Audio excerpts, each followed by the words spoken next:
bahkan nantinya akan membawa orang-orang yang masuk ke dalam surga. Amin ya rabbal alamin. Disabdakan oleh Nabi kita Nabi Muhammad sallallahu alaihi wasallam, kullu mauludin yuladu ala fitratil Islam wa kana abawahu hawidanihi aw yu'assiranihi aw yuwajjisanihi. Setiap anak yang baru dilahirkan itu dilahirkan dalam keadaan suci, dalam keadaan bersih, dalam keadaan tanpa membawa dosa. Tergantung kedua orang-orangnya, kata Nabi Muhammad SAW, yang menjadikan anaknya itu sebagai anak yang berkelakuan seperti orang Yahudi, yang menjadikan anaknya itu berakhlak bagaikan orang Nasrani, yang menjadikan anaknya itu berbuat seperti perbuatan majusi. Maka seluruhnya bagi orang tua menjadikan anaknya yang berakhlak karimah, akhlak Nabi Muhammad sallallahu alaihi wasallam. Maka seluruhnya kita doakan anak kita sehabis sholat, sehabis sembahyang, agar anak-anak kita menjadi pendidik mata bagi kedua orang-orangnya dengan doa Rabbana hab lana min azwajina wa dhurriyyatina qurrata a'yun waj'alna lil muttaqina imama. Agar apa? Agar anak kita dijadikan sebagai anak-anak yang menjadi pendidik mata bagi kedua orang-orangnya. Bukan hanya anak kita saja, bahkan cucu kita. Bukan hanya cucu kita saja, bahkan buyut kita. Kita lihat di Martabuah, yang mana beliau adalah seorang wali, beliau adalah seorang alim ulama, anak beliau juga menjadi alim ulama, anak bahkan cucu beliau menjadi alim ulama. Siapa? Ialah ulama yang dikenal sebagai wali imam di Martabuah. Siapa beliau? Ialah yang pertama Kiai Haji Abdul Rahman Aduh Tunggul Irang, yang mana itu termasuk daripada kakek beliau, kakeknya daripada guru Farid, yang mana guru Kiai Haji Abdul Rahman Aduh ini yang diambil keberkahannya oleh guru kita Sepuh Martabuah, yang diambil keberkahannya oleh guru kita Sepuh Martabuah. Ketika abah guru kita kasih bayi, yang mana dikatakan tidak mau menyusul kepada ibunda beliau yang bernama Haji Hanasliyah, melainkan hanya menghisap air liur daripada guru Haji Abdul Rahman Aduh. Kemudian sewaktu abah kita dilahirkan, itu membiru awak abah kita. Kemudian hujan tetangga Haji Hanasliyah bawa ke rumah guru Haji Abdul Rahman Aduh. Dihimpun oleh Haji Abdul Rahman Aduh, pada akhirnya awak kita berangsur kemerah-merahan dan terdengarlah tangisan. Inilah seorang wali, seorang ulama yang memberikan keberkahan kepada anak dan cucunya saja, bahkan kepada orang lain. Bukan orang lain, ternyata abah kita ternyata berkaitan keluarga dengan guru Haji Abdul Rahman Aduh. Yang mana guru Haji Abdul Rahman Aduh ini mempunyai anak menjadi alim ulama juga, ialah nama beliau Guru Ahmad Zaini, yang diambil keberkahannya dinamakanlah abah guru kita yang dulunya semasa kecilnya adalah Usaini. Kemudian karena abah guru dimimpi oleh cucu Nabi Sayyidina Hasan dan Sayyidina Husain, diberi gelarlah Zainal Abidin. Kemudian diberitahukan kepada ayahanda beliau yang bernama Haji Abdul Ghani, maka ambil Zainnya aja, karena empat anak guru Haji Abdul Rahman Muhammad Zaini, maka dinamailah karena abah guru kita yang asalnya Usairi menjadi Muhammad Zaini. Nah, inilah orang-orang dulu mengambil keberkahan bukan hanya daripada keberkahan mereka saja, bahkan keberkahan daripada nama-nama para ulama. Maka oleh sebab itu kita ambil keberkahan anak sahibul bait yang bernama Muhammad Muslim Salihin. Ini mengambil berkat dengan cucunya Nabi Husain, mengambil berkat dengan nama Nabi Muhammad. Ainali limatan yang kita silati Muhammadan wa huwa awwal al-imam. Sesungguhnya aku mendapatkan jaminan, kata Syekh Muhammad Al-Busiri penyusun qasidah Sidarudah, mendapatkan jaminan akan dikumpulkan bersama Nabi dalam surga dikarenakan nama ini sama dengan nama Nabi, yaitu Muhammad. Husain nama cucu Nabi. Sholihin adalah yang artinya orang-orang yang saleh. Semoga anak-anak kita digolongkan sebagai anak-anak yang saleh. Amin ya rabbal alamin. Kemudian Guru Ahmad Zain ini mempunyai anak dari istri yang pertama, yang mana anak beliau pertama dinamailah Guru Rusid Qadri. Ini penyusun kitab Senjata Mukmin. Yang diambil keberkahannya oleh abang guru kita, yang diamalkan kitabnya oleh abang guru kita ialah kitab Senjata Mukmin. Yang mana diceritakan Guru Rusid Qadri ini, beliau adalah kandidat yang disuruh menjadi qadi, yang disuruh menjadi ahli fatwa di Martapura. Bersama siapa? Bersama Guru Sarwani Abdan Bangil. Kemudian Guru Sarwani Abdan Bangil, beliau dikatakan dan disyaratkan oleh pembuat beliau bahwasanya untuk berhijrah ke Bangil. Dikarenakan dikatakan orang yang ahli qadi, orang yang ahli fatwa itu kata Guru Bangil sebelah batisnya sudah di neraka. Mengapa demikian? Karena apabila tidak adil dalam hukum, apabila hakim disogok dengan macam-macam yang menghukumkan membolehkan pada hal haram, maka sebagian Allah yang sudah di dalam neraka. Pada waktu Bangil, pada akhirnya disyaratkan oleh beliau, pindahlah ke Bangil, dan pada akhirnya kandidat tidak ada lagi, maka melainkan yang disuruh adalah Guru Rusid Qadri. Guru Qadri kalau ditakutan, kalau pindah sebelah batis dalam api neraka, pada akhirnya sabang dalam keliling langgar musola dan masjid Martapura untuk memberikan pengajian ilmu agama. Jadi semingguan sih berputar, mulai malam Senin, malam Selasa, malam Rabu, malam Kamis, malam Jumat, malam Sabtu, malam Minggu, sehingga pada akhirnya orang Martapura banyak yang berpengetahuan ilmu agama. Inilah luar biasa ilmu Guru Rusid Qadri. Kemudian Guru Rusid Qadri mempunyai anak yang mana yang termasuk tua daripada anak daripada Guru Ahmad Zain ini ialah Guru Badruddin. Kemudian lagi anak ketiga daripada Guru Ahmad Zain ini pun setelah Guru Rusid Qadri, Guru Badruddin, lalulah Guru Rasad. Guru Rasad adalah orang tua daripada guru kita yang hadir pada saat ini adalah guru ini. Jadi 5 wali ini, kakek datuk mereka wali, nenek mereka wali, ayah mereka wali, bahkan anak-anak mereka pun juga menjadi wali, menjadi ulama besar berkat doa daripada orang tua dan daripada Tuhan. Doa siapa? Ialah doa daripada datuk ayah. Jadi ceritakan dalam ayat itu, semasa beliau dalam perut ibunda beliau yang bernama Aminah, ayah beliau bernama Abdullah, 6 bulan kandungan pada bulan Ramadan, ayah dan ibunda beliau diperlihatkan kejadian semua permohonan dilihat beliau sujud. Kemudian diketahuilah oleh mereka berdua bahwasanya malaikat adalah ayat dan mereka berdoa agar anak yang di dalam perut Aminah ini menjadi anak yang alim dan juga zahid. Setelah Ramadan, bulan Safar, lahirlah itu di dalam keramaian ternyata menjadi orang yang alim dan juga zahid. Kemudian setelah lahir dan keramaian, kemudian umur beliau 7 tahun kisaran, itu ayahanda beliau dikenal sebagai ahli pahat kayu. Abdullah dikenal sebagai ahli pahat kayu. Pada akhirnya Sultan Kerajaan Banjar pada waktu itu berjalan di kampung Lok Gabang dan melihat pahatan-pahatan kayu hasil daripada olahan karya Haji Abdullah atau bukannya Datuk Alpaya. Kemudian di samping pahatan kayu itu ada juga lukisan-lukisan dengan pemandangan yang luar biasa. Kemudian ditanya oleh Sultan Tamjidillah, ini lukisan siapa? Kemudian dikatakan oleh Abdullah, ini adalah lukisan anak ulu. Mana orangnya? Ternyata diperlihatkan orangnya, ternyata namanya adalah Ja'far dulunya yang diganti menjadi Muhammad Arsyad yang umurnya masih 7 tahun. Lalu pada akhirnya diizinkan Sultan Tamjidillah agar Muhammad Arsyad ini dijadikan sebagai anak angkat di kerajaan Banjar. Lalu dibawalah Muhammad Arsyad ke kerajaan Banjar dan dipelihara, diajari di dalam kerajaan Banjar. Pada akhirnya banyak kejadian yang sangat luar biasa yang terjadi di kerajaan Banjar. Waktu Datuk Alapayang semasa kecilnya dilihat oleh ajudan Tuan Kerajaan Banjar bahwasanya Datuk Alapayang waktu guring angkat awak sidin beberapa hasta di tempat tidurnya. Kemudian dirangkul, dirangkak, dan dipeluk oleh Muhammad Ali dan Banjar. Ternyata bangunlah Datuk Kalampayan semasa kecilnya dan ditanya, kenapa jadi angkat awaknya dari tempat tidur kami?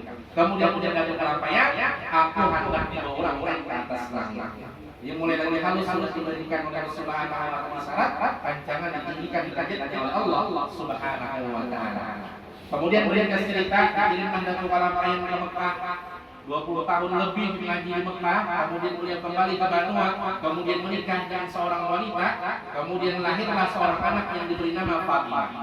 Kemudian dilanjutkan kembali beliau ke Mekah sampai pada akhirnya sempurna Datuk Kalampayan mengaji di Mekah 30 tahun, kemudian hendak mengaji pulang ke Mesir. Pada akhirnya di tengah perjalanan bertemu dengan seorang ulama Mesir namanya Syekh Muhammad bin Sulaiman Al-Qurdi. Kemudian ditanya Datuk Kalampayan tentang ilmu agama, kalau diberitahukan bahwa beliau 30 tahun mengaji ilmu agama di Mekah. Kemudian dapat tahu Datuk Kalampayan menjawabnya, mulai kitabnya, mulai jilidnya, mulai halamannya, mulai barisnya. Pada akhirnya diakui oleh Syekh Muhammad bin Sulaiman Al-Qurdi. Beliau adalah penyusun kitab Hawasil Madaniyah yang rancang dibaca oleh Abah Guru kita sejak hari Ahadnya di Musalla Ar-Rawdah. Kemudian kata Syekh Muhammad bin Sulaiman Al-Qurdi, ada perlu lagi kami kasih. Karena apa? Karena ilmuwan itu melebihi daripada keilmuan ulama-ulama Mesir pada saat itu. Pada akhirnya Datuk Kalampayan kembali ke Mesir dan disyaratkan oleh Syekh Muhammad bin Sulaiman Al-Qurdi untuk ke Madinah saja. Mengambil berkah kepada orang yang anu umurnya, akan tetapi Tuhan ilmunya. Siapa beliau? Ialah Syekh Muhammad bin Abdul Karim As-Samman Al-Madani. Syekh Samman Al-Madani. Hanya disebutkan ketamburan Datuk Kalampayan, seberataan kekhalifahan keilmuan, bahkan pangkat kewalian diserahkan kepada Abah kepada Datuk Kalampayan.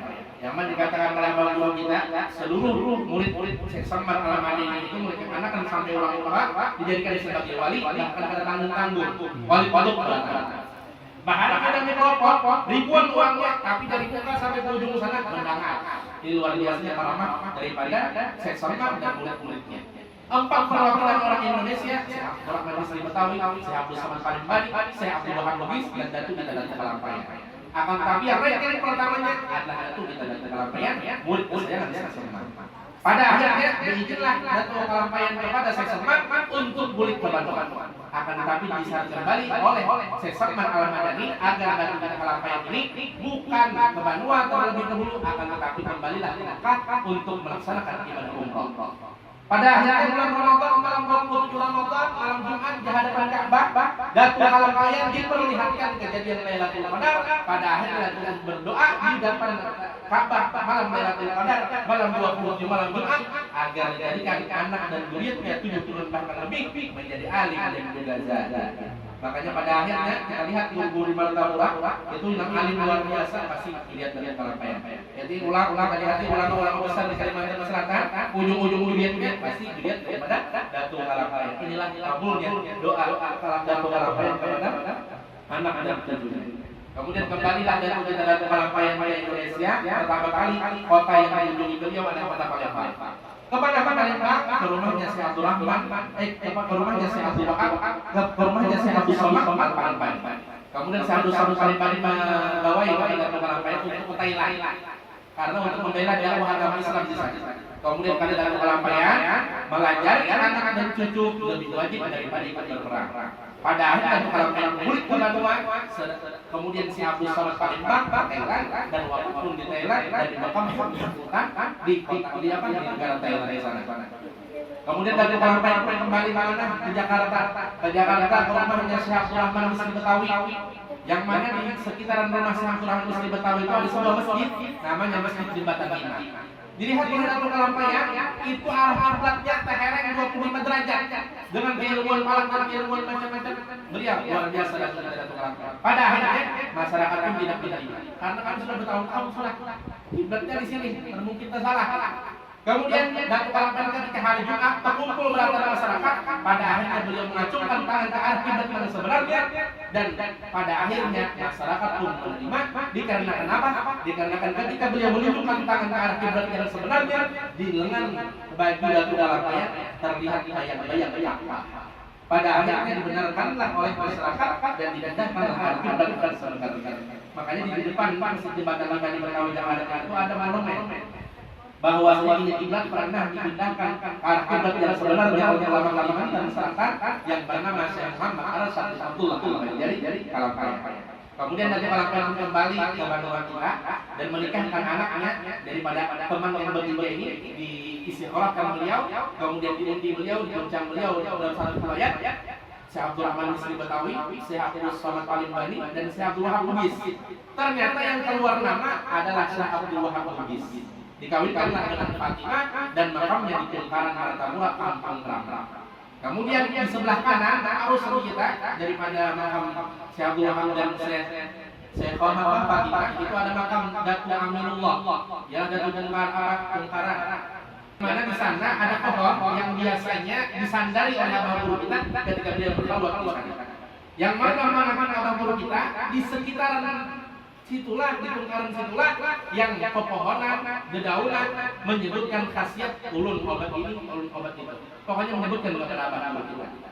Jikalau beliau cabut akan itu pohon, beliau cabut akan itu dedaunan maupun tanaman, maka bukan menjadi wali, bahkan menjadi tabib penambahan, pengobatan. Akan tetapi dihiraukan oleh beliau terus beramal berkhulwat menurut kisah daripada buruan beliau, pada akhirnya diangkatkan derajat oleh Allah Subhanahu Wa Taala, derajat dan martabat abah buat kita sekumpul martabat. Jadi kita mengamalkan Datuk Kalampaya kan wafat 4 bulan Syawal menyebutkan jelasin daripada Datuk Kalampaya. Kemudian ringkas cerita Datuk Kalampaya itu pun menuju ke tatakan rantau. Kenapa tatakan rantau ini? Ternyata mengalami seorang orang tua yang dikatakan beliau adalah ulama, dikarenakan sering Datuk Kalampaya semasa di Mekah melihat beliau itu sembahyang Jumat di hadapan Ka'bah. Jadi itu Datuk Kalampaya kayak orang Banjar, orang Marapian, orang tatakan rantau. Bapak kayak ke sini, pokoknya ini buat Allah Taala di sini. Ternyata pulang-pulang tanpa transportasi darat maupun laut, ternyata ini karamah daripada seorang ulama yang ada di tatakan rantau. Kemudian ketika berpisah, Datuk Kalampaya pun tertarik baju daripada seorang ulama tadi dan akhirnya robeklah baju beliau.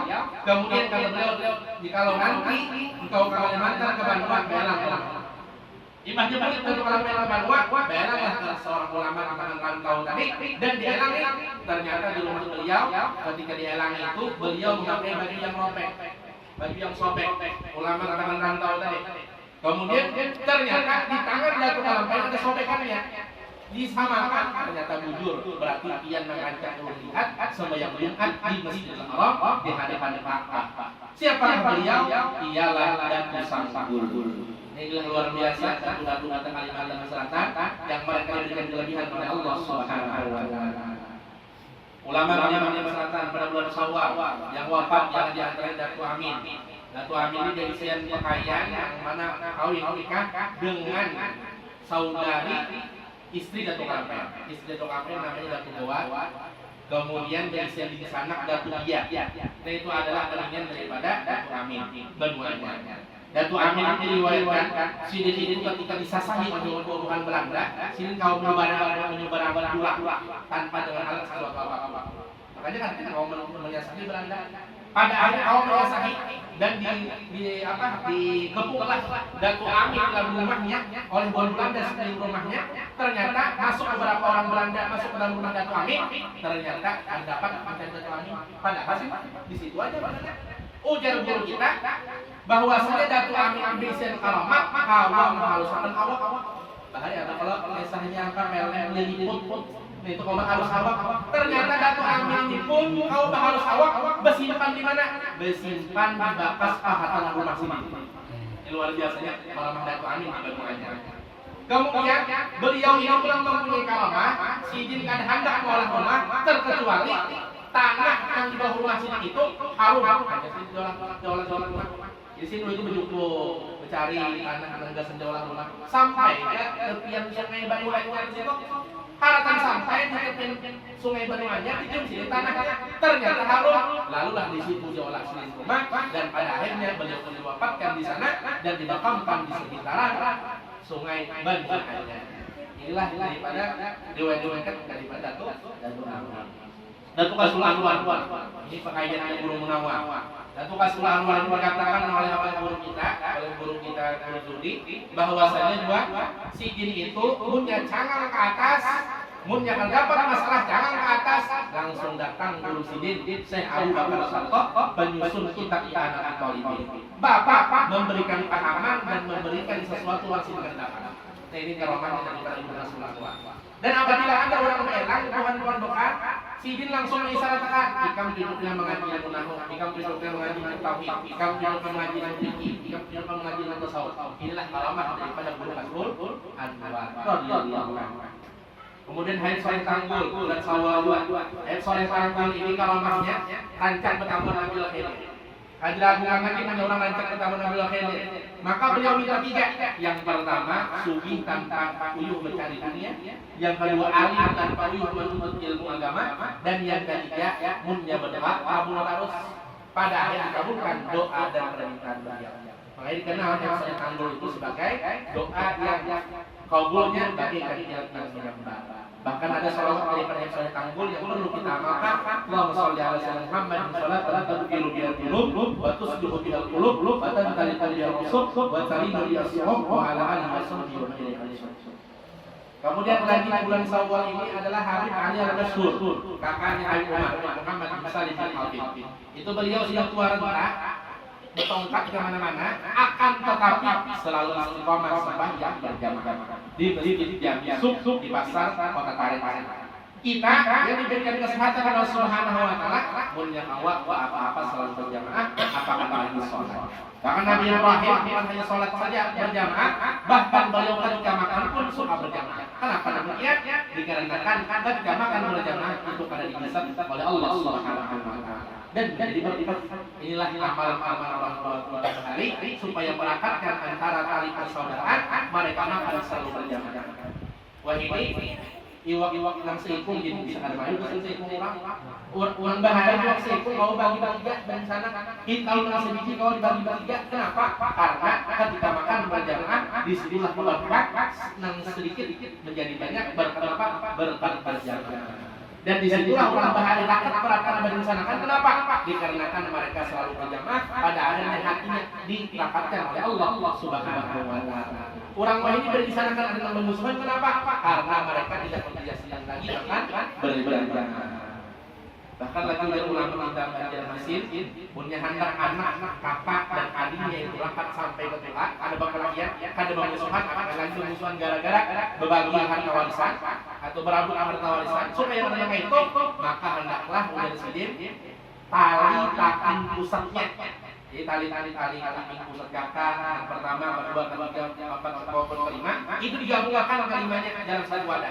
Supaya apa? Supaya merakatkan, supaya hati itu bersatu dan terhindar daripada segala macam permusuhan. Jadi mudah-mudahan berkat kita baca Nabi Pidato Kalampayan, kemudian baca Nabi Pidato Kasul Anwar, Amin, Soleh Tanggul, Ali Masyhur yang mereka diwafatkan pada bulan Syawal, mudah-mudahan kita mendapatkan keberkahan mereka, dan mudah-mudahan dijadikan anak-anak kita beratan yang soleh-solehah, khusus anak yang diakikahi pada hari ini yang bernama Muhammad bin Salihin bin Nur Khalis Salihin daripada pasangan Nur Khalis Salihin dan Rabi Abdul Adawiyah. Mudah-mudahan menjadi anak yang soleh, mata-mata orang tuanya, dan mudah-mudahan kita pun bisa anak seperti itu juga. Mudah-mudahan kita suri dan makan suri hati suri harta, dan mudah-mudahan kabul segala hajat kita, dan mudah-mudahan daripada segala urusan dan akhirat dan keampunan dari dosa-dosa kesalahan, yang garing-garing buang-buang, yang bisa kita hilangkan daripada segala macam penyakit, yang bisa diutang-utangkan daripada utang-utangnya, dan mudah-mudahan kita daripada utang-utang yang mengandung riba,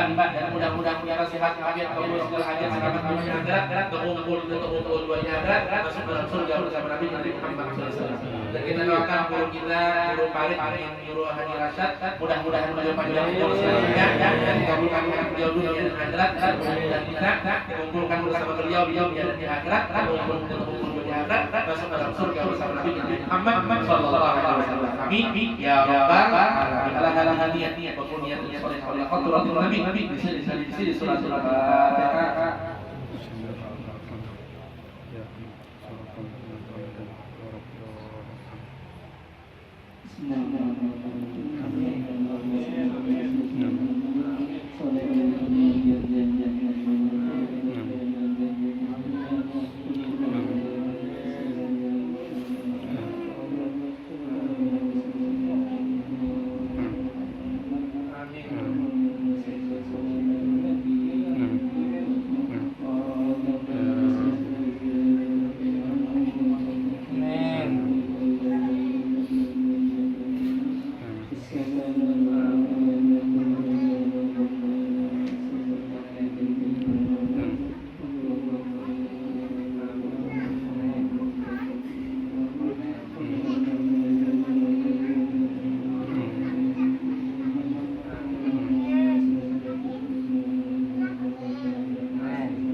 Lihat kan, aku kan udah paham lah. Iya. Sudah. Kamera sini.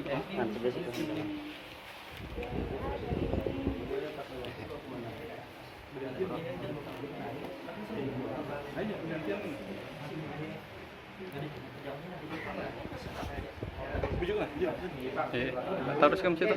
Taruh sih bodoh. Di kamu dulu. Tapi di atas kan. Abu ya. Berapa tuh yang tanggung. Alhamdulillah.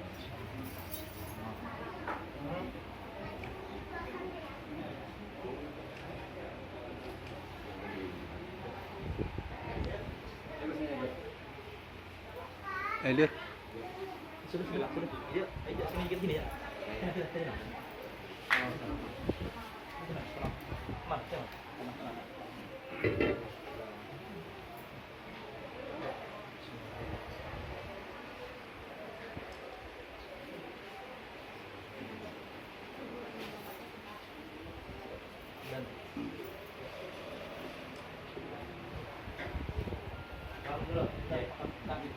Bismillahirrahmanirrahim.